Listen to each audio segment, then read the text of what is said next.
So friends, we are staying tuned to the news and events on the Ukraine-Russia front, and let's dive right into the situation in the Vuhledar direction, as this is where things are most intriguing. The occupiers reported yesterday evening that Ukrainian armed forces have taken control of the village of Urashayne. The challenge here is that due to the occupiers' relatively slow retreat, they are able to bring in reinforcements and launch counterattacks on the liberated areas. And while they can't reclaim those areas, it complicates the advancement of our forces towards Berdyansk. And it's important to know that the cost is substantial, and the occupiers are highlighting this fact as well. Battles are being fought for every inch of ground. But before we continue, I want to ask you to support the channel with a like, subscribe to the channel, and hit the notification bell to stay updated on all the latest news. And in the Zaporizhzhia direction, Ukrainian armed forces are currently not making active advances and are engaging in tactical battles. However, they are achieving successes as well, with incremental progress around the Robotyne area by tens and hundreds of meters. And meanwhile, the occupiers continue shelling, but they no longer undertake offensive actions to encircle our units. It seems that today a decision has been made to finally destroy the Crimean Bridge. This is due to the significant concentration of forces in the Zaporizhzhia direction, with continuous inflow of weaponry. And to weaken the Russians in this direction, it's necessary to completely eliminate the Crimean Bridge. This is what the Ukrainian armed forces are engaged in. And after 2 rockets were launched yesterday, it was reported that 2 hours later the anti-aircraft defense system was active again. The so-called head of Crimea, Aksionov, claimed that another rocket had been shot down, and the bridge was once again shrouded in smoke, and the occupiers attempted to create a smoke screen to hinder the missiles. And additionally, the Russian Defense of Defense stated that an S-200 missile was destroyed. The reason modern long-range missiles weren't used on the bridge remains unknown. And for now, the bridge is without new damage, and the old parts are being repaired as usual. And yesterday, vehicle traffic was already restored, so overall we await new strikes, as liberating the southern part of Ukraine is simply impossible otherwise. And in the Kherson direction, shelling continues across the entire front line. Ukrainian forces have virtually taken control of all the islands and are gradually moving to the left bank. Analysts know that, according to their information, Ukrainian forces have solidified a new foothold on the left bank of the Dnipro River. The distance from this point to the northern border of Crimea is 83 kilometers. This is certainly encouraging news. And it has also been reported that in the occupied settlement of Oleshki in the Kherson region, 2 warehouses of Russian military ammunition were destroyed during the night of the 13th. This information was provided by the spokesperson of the South Operational Command, Nazarov, on his Telegram channel.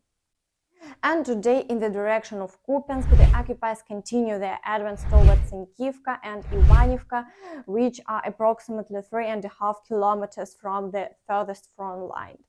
However, the Ukrainian forces are giving them a significant pushback, and there have been no changes along the front line in the past day.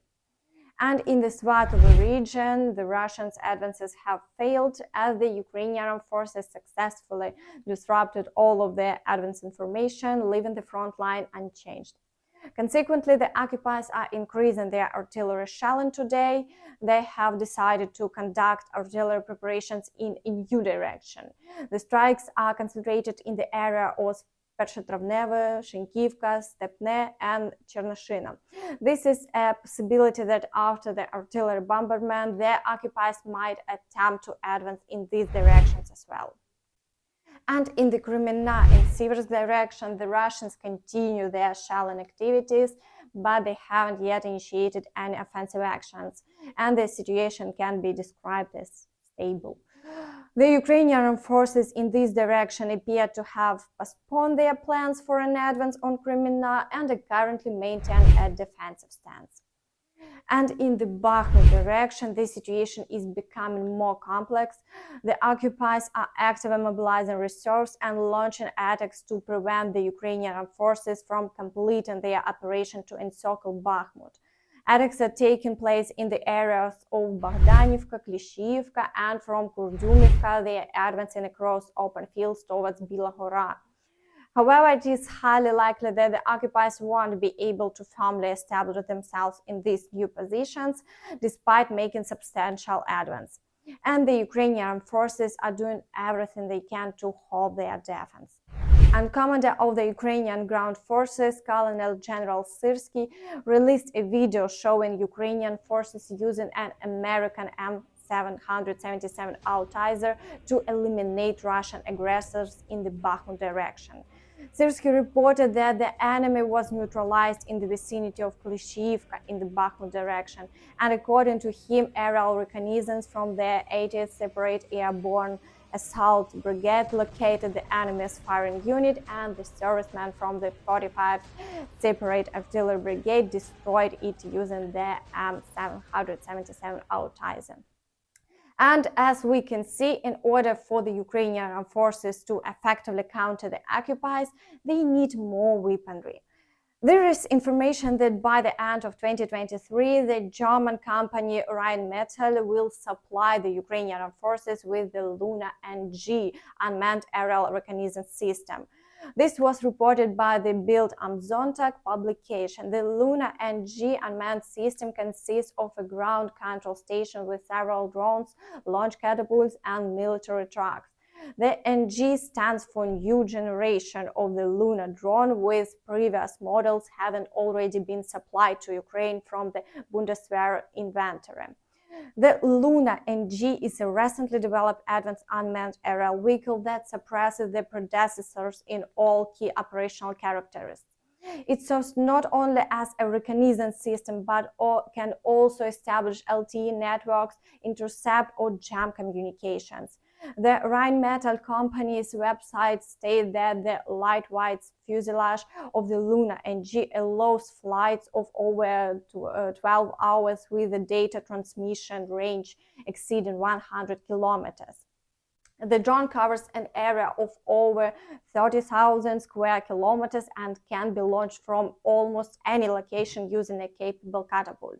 And the landing of the drone is autonomous, achieved with differential GPS in a network or using a parachute. And continue with the topics of drones, I'd like to share some interesting information with you. Russia has started producing and using its own version of Iranian kamikaze drones called Shahed for attacks on Ukraine. And this conclusion was reached by analysts from the independent British research group Conflict Armament Research after studying downed Ukrainian military drones. CAR experts examined 2 drones that were shot down in southern Ukraine, and the report noted that these drones appeared to be Iranian Shahed 136, but experts discovered electronic modules in them that Russia uses for building its own reconnaissance unmanned aerial vehicle. And CAR believes that downed and Giran 2 drones were made in Russia, not in Iran. The report highlights significant difference in the construction of the drone's body and internal models, particularly those used for navigation compared to Iranian drones. And the investigation undersources that these drones, like Iranian Shaheds, are mostly composed of components manufactured outside of Russia. Experts identified around 100 components in over 30 models of the downed drones, with their manufacturers coming from 22 companies in 7 countries, including Russia. And overall, as we can see, the situation in Russia is becoming increasingly complex, and this applies not only to the military but also to other aspects. According to British intelligence, the Wagner Group is trying to cut costs on salaries for its soldiers due to financial pressure. The Wagner Group is likely moving towards a process of downsizing and reconfiguration, primarily to save on personal salary expenses during a period of financial pressure, state the assessment. And the British Minister of Defense know that after the failed coup attempt in June 2023, the Russian state acted against other business interests of Wagner's owner Prigozhin.